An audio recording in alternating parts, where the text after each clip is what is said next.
Hello students, still அப்படிங்கிற adverb of டைமை நம்ம ரெண்டு டென்ஸில் இங்கிலீஷ் பேசும்போது பயன்படுத்துவோம். அந்த ரெண்டு டென்ஸ் என்ன அப்படின்னா present continuous tense and simple present tense. First இந்த ஸ்டில் அப்படிங்கிற அட்வர்ப் ஆஃப் டைமை ப்ரெசன்ட் கண்டினியூஸ் டென்ஸில் பயன்படுத்தி எப்படி இங்கிலீஷ் பேசுவது அப்படிங்கிறத ஃபர்ஸ்ட்டில் பார்க்கலாம் வாங்க. இப்போது எக்ஸாம்பிள் சென்டென்ஸ் பாருங்கள். அவன் இன்னும் டிவி பார்த்துக்கிட்டு இருக்கான். ஃபர்ஸ்ட் அவன் பார்த்துக்கிட்டு இருக்கான்.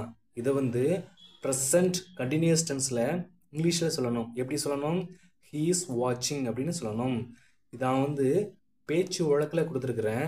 இது கிராமட்டிக்கல் தமிழில் இந்த ஹீ இஸ் வாட்சிங் அப்படிங்கிறத அவன் பார்த்து கொண்டிருக்கிறான் அப்படின்னு சொல்லுவோம். பேச்சு வழக்கில் அவன் பார்த்துக்கிட்டு இருக்கான் அப்படின்னு சொல்லுவோம். ஓகே, என்ன பார்த்துக்கிட்டு இருக்கான்? டிவி. அப்போது டிவி எப்போ பார்த்துட்டு இருக்கான்? இன்னும். அப்போது இன்னும் அப்படிங்கிறதுக்கு இங்கே ப்ரெசன்ட் கண்டினியூஸ் டென்ஸில் என்ன வேர்டு பயன்படுத்துவோம்? ஸ்டில் அப்படிங்கிற வேர்டு பயன்படுத்துவோம். அதே மாதிரி இந்த ஸ்டில் அப்படிங்கிற வேர்டை எந்த இடத்துல பயன்படுத்தணும் அப்படிங்கிறதையும் நீங்கள் தெரிஞ்சுக்கிடணும். எந்த இடத்துல பயன்படுத்தணும் அப்படின்னா இந்த இஸ் அப்படிங்கிற ஹெல்பிங் வேர்புக்கும் வாட்சிங் அப்படிங்கிற மெயின் வேர்புக்கும் இடையில பயன்படுத்தணும். அப்போது அவன் இன்னும் டிவி பார்த்துக்கிட்டு இருக்கான். இது எப்படி சொல்கிறது? ஹீ இஸ் ஸ்டில் வாட்சிங் டிவி அப்படின்னு சொல்லணும். ஹீ இஸ் ஸ்டில் வாட்சிங் டிவி அப்படின்னா அவன் இன்னும் டிவி பார்த்துட்டு இருக்கான் அப்படிங்கிற மீனிங். ஓகே, நெக்ஸ்ட் சென்டென்ஸ் பாருங்கள். அவள் இன்னும் பேசிக்கிட்டு இருக்கா. இது பேச்சு வழக்கு. இது கிராமட்டிக்கல் தமிழில் அவள் இன்னும் பேசி கொண்டிருக்கிறாள் அப்படின்னு சொல்லுவோம். ஓகே, இப்போது அவள் இன்னும் பேசிக்கிட்டு இருக்கா. இதை ப்ரெசன்ட் கண்டினியூஸ் டென்ஸில் எப்படி சொல்லணும்? ஷீ இஸ் ஸ்டில் டாக்கிங் அப்படின்னு சொல்லணும். ஷீ இஸ் ஸ்டில் டாக்கிங் அப்படின்னா அவள் இன்னும் பேசிக்கிட்டு இருக்கா அப்படிங்கிற மீனிங். ஓகே, நெக்ஸ்ட் சென்டென்ஸ் பாருங்கள். அவங்க இன்னும் சாப்பிட்டுக்கிட்டு இருக்காங்க. அவங்க இன்னும் சாப்பிட்டுக்கிட்டு இருக்காங்க. இது பேச்சு வழக்கு. இது கிராமட்டிக்கல் தமிழில் அவர்கள் இன்னும் சாப்பிட்டு கொண்டிருக்கிறார்கள் அப்படின்னு சொல்லுவோம். ஓகே, இப்போது இந்த சென்டென்ஸை ப்ரெசன்ட் கண்டினியூஸ் டென்ஸில் எப்படி சொல்லணும்? தே ஆர் ஸ்டில் ஈட்டிங் அப்படின்னு சொல்லணும். தே ஆர் ஸ்டில் ஈட்டிங் அப்படின்னா அவங்க இன்னும் சாப்பிட்டுக்கிட்டு இருக்காங்க அப்படிங்கிற மீனிங். ஓகே, நெக்ஸ்ட் சென்டென்ஸ் பாருங்கள். நாங்கள் இன்னும் வேலை செஞ்சுக்கிட்டு இருக்கோம். நாங்கள் இன்னும் வேலை செஞ்சுக்கிட்டு இருக்கோம். இதை ப்ரெசன்ட் கண்டினியூஸ் டென்ஸில் எப்படி சொல்கிறது? ஸ்டில் அப்படிங்கிற வேர்டை பயன்படுத்தி வி ஆர் ஸ்டில் ஒர்க்கிங் அப்படின்னு சொல்லணும். வி ஆர் ஸ்டில் ஒர்க்கிங் அப்படின்னா நாங்கள் இன்னும் வேலை செஞ்சுக்கிட்டு இருக்கோம். ஓகே, நெக்ஸ்ட் சென்டென்ஸ் பாருங்கள். நீ இன்னும் தூங்கிக்கிட்டு இருக்கையா? இவ்வளோ நேரம் நம்ம பாசிட்டிவ் சென்டென்ஸ் பார்த்தோம். இப்போ கேள்வி வாக்கியம், அதாவது ப்ரெசன்ட் கண்டினியூஸ் டென்ஸில் எப்படி கேள்வி கேட்குறது இந்த ஸ்டில் அப்படிங்கிற வேர்டை பயன்படுத்தி அப்படிங்கிறத இப்போ பார்க்கலாம் வாங்க. ஃபர்ஸ்ட் நீ தூங்கிக்கிட்டு இருக்கையா? இதை ப்ரெசன்ட் கண்டினியூஸ் டென்ஸில் கேள்வி கேட்கணும். எப்படி கேட்கணும்? Are you sleeping? Are you sleeping? நீ தூங்கிக்கிட்டு இருக்கையா? எப்போது? இன்னும். இப்போது கேள்வி கேட்கும்போது இந்த ஸ்டில் அப்படிங்கிற வேர்டை எந்த இடத்துல பயன்படுத்தணும் அப்படிங்கிறத நீங்கள் தெரிஞ்சுக்கிடணும். எந்த இடத்துல பயன்படுத்தணும் அப்படின்னா இந்த யூ அப்படிங்கிற சப்ஜெக்ட்டுக்கும் ஸ்லீப்பிங் அப்படிங்கிற வேர்புக்கும் இடையில பயன்படுத்தணும். இதை மறந்துடக்கூடாது. அப்போது நீ இன்னும் தூங்கிக்கிட்டு இருக்கையா? இதை ப்ரெசன்ட் கண்டினியூஸ் டென்ஸில் எப்படி கேள்வி கேட்கணும் இங்கிலீஷில்? Are you still sleeping? Are you still sleeping? நீ இன்னும் தூங்கிக்கிட்டு இருக்கையா? ஓகே, நெக்ஸ்ட் சென்டென்ஸ் பாருங்கள். நீ இன்னும் சாப்பிட்டுக்கிட்டு இருக்கையா? நீ இன்னும் சாப்பிட்டுக்கிட்டு இருக்கையா? இதை ப்ரெசன்ட் கண்டினியூஸ் டென்ஸில் எப்படி கேட்குறது? Are you still eating? Are you still eating? Okay, next sentence பாருங்கள். அவன் இன்னும் விளையாடிக்கிட்டு இருக்கானா? அவன் இன்னும் விளையாடிக்கிட்டு இருக்கானா? ஃபர்ஸ்ட் அவன் விளையாடிக்கிட்டு இருக்கானா. இதை ப்ரெசன்ட் கண்டினியூஸ் டென்ஸில் எப்படி கேள்வி கேட்குறது? Is he playing? Is he playing? அவன் விளையாடிக்கிட்டு இருக்கானா? எப்போது? இன்னும். இப்போது ஸ்டில் அப்படிங்கிற வேர்டு பயன்படுத்தி கேள்வி கேட்கணும். அவன் இன்னும் விளையாடிக்கிட்டு இருக்கானா? எப்படி கேட்குறது? Is he still playing? Is he still playing?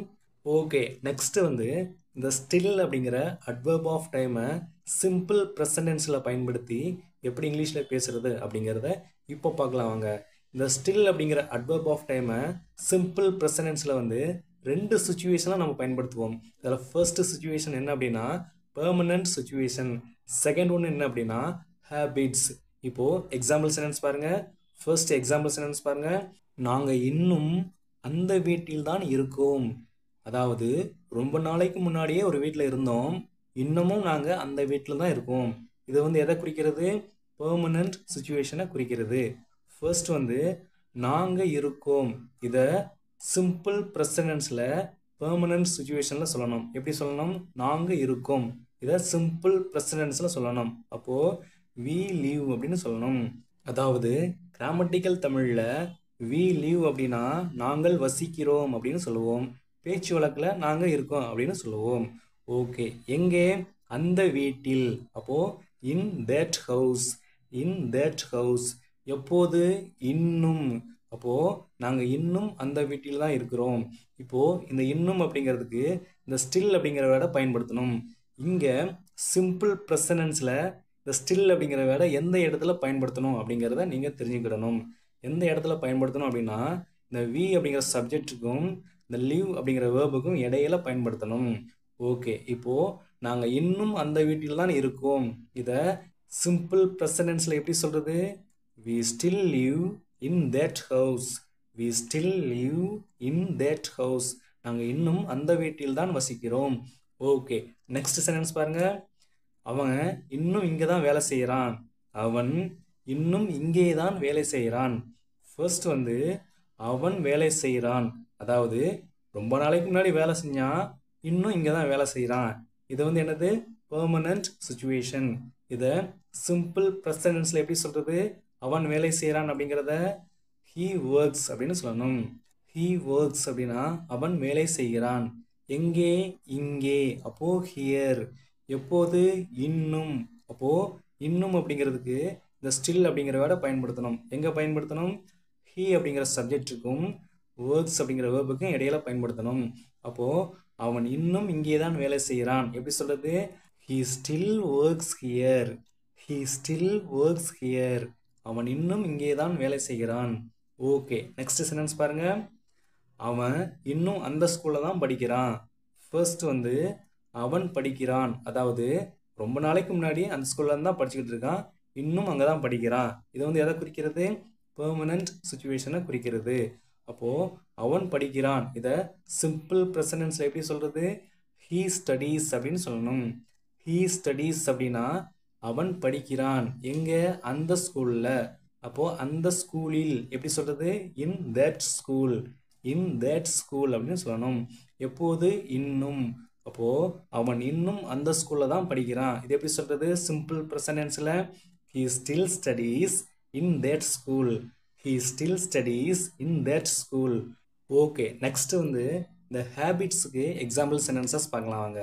First sentence பாருங்கள். அவன் இன்னும் இரவு உணவுக்கு சாதம் சாப்பிடுகிறான். அதாவது சின்ன வயசில் கிராமத்தில் இருக்கும்போது நைட்டுக்கு வந்து சாதம் சாப்பிட்டுக்கிட்டு இருந்தான். இன்னும் என்ன பண்ணுறான்? பெரிய பையன் ஆனதுக்கப்புறமும் இன்னமும் அவன் என்ன பண்ணுறான்? நைட்டுக்கு சாதம் தான் சாப்பிடுகிறான். இது எதை குறிக்கிறது அப்படின்னா அவனுடைய ஹேபிட்ஸை குறிக்கிறது, அதாவது அவனுடைய பழக்கத்தை குறிக்கிறது. அப்போது அவன் சாப்பிடுகிறான், இது எதை குறிக்கிறது? ஹேபிட்ஸ். அப்போது இதை வந்து சிம்பிள் ப்ரெசன்டென்ஸில் எப்படி சொல்கிறது? அவன் சாதம் சாப்பிடுகிறான். இதை சிம்பிள் ப்ரெசன்டென்ஸில் சொல்லணும். எப்படி சொல்லணும்? he eats rice அப்படின்னு சொல்லணும். he eats rice அப்படின்னா அவன் சாதம் சாப்பிடுகிறான். எதற்காக? இரவு உணவுக்கு. அப்போது for dinner. he eats rice for dinner.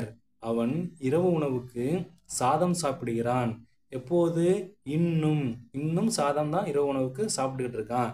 இது எதை குறிக்கிறது? அவனுடைய பழக்கத்தை குறிக்கிறது, ஹேபிட்ஸை குறிக்கிறது. அதனால் நம்ம இங்கே சிம்பிள் ப்ரெசன்டென்ஸ் பயன்படுத்தியிருக்கிறோம். ஓகே, இப்போது அவன் இன்னும் இரவு உணவுக்கு சாதம் தான் சாப்பிடுகிறான். இதை எப்படி சொல்கிறது? he still eats rice for dinner. he still eats rice for dinner.